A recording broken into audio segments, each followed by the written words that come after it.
Scenes like these from China's cities in lockdown, becoming now familiar across the globe following new deaths caused by the novel coronavirus. Asia remains the continent hardest hit by the outbreak. On Sunday, South Korea raised its disease alert level to the highest possible. There are hundreds of registered cases in the country, and the number of new infections is still surging.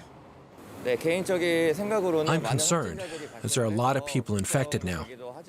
But I think there would not be so many infections if people took better care of their individual hygiene, kept themselves updated with the news or official announcements, and stayed away from crowded places.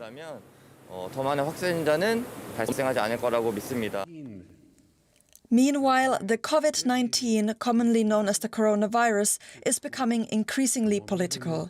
In Iran, Supreme Leader Ayatollah Ali Khamenei accused Iran's enemies of spreading propaganda about the virus online in order to stifle voting in Saturday's parliamentary election.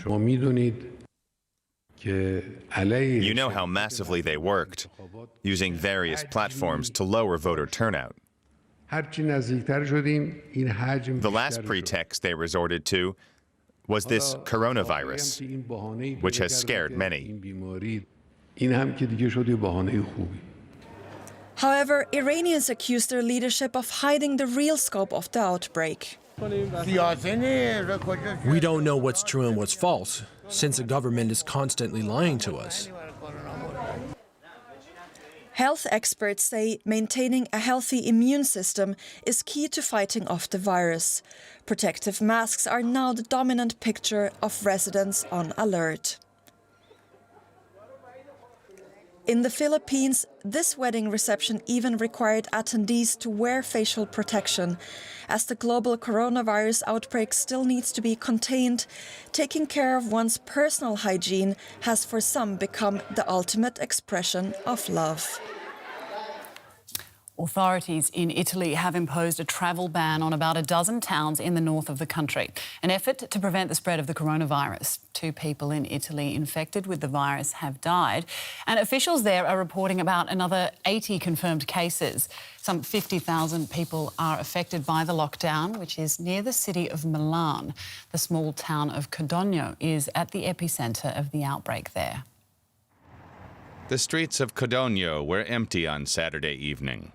People in a dozen towns in northern Italy were told to stay indoors after a local woman died, presumably from the coronavirus. We still can't say whether she died of the coronavirus or whether she had the coronavirus and died from other causes, because no autopsy or other tests have been performed yet. Officials confirmed the number of infected persons in the Lombardy region is growing. What I can say is that the number of people infected in our region has risen to 39. Masks sold out, said these signs at a pharmacy in the center of Codogno earlier on Saturday. The town's train station was also eerily empty. Hospitals in the region have been taking strong precautions. In nearby Cremona, health workers set up a first aid unit in front of the hospital for people who arrive believing they may be infected. As fears grow, towns like Codogno look set to remain largely deserted until the virus is brought under control. Well, for more, I'm joined by virologist Martin Sturmer in Frankfurt. Professor Sturmer, thanks for joining me. It seems that the source of the outbreak in Italy is still unclear. Why is that? Yeah, the possible person, contact person, has been in China, of course, but this person has been tested negative for the virus, and the person claimed that he had no symptoms at all. So this makes it more unlikely that this is a contact person. However, there's one possible explanation.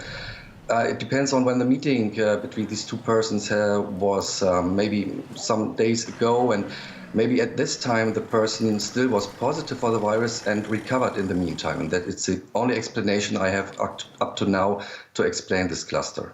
Right. And Italian authorities are taking some serious precautionary measures to try and to contain this outbreak. Are they making the right decision there?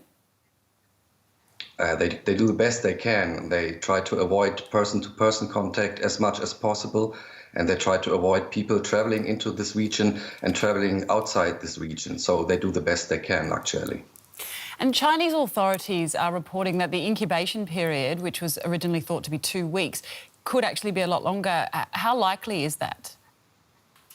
It's a single case. It was a 70-year-old man, and he had 27 days no symptoms, but a positive virus test. So although it's a single case, it shows us that it might be even more complicated to get the virus under control. Yeah.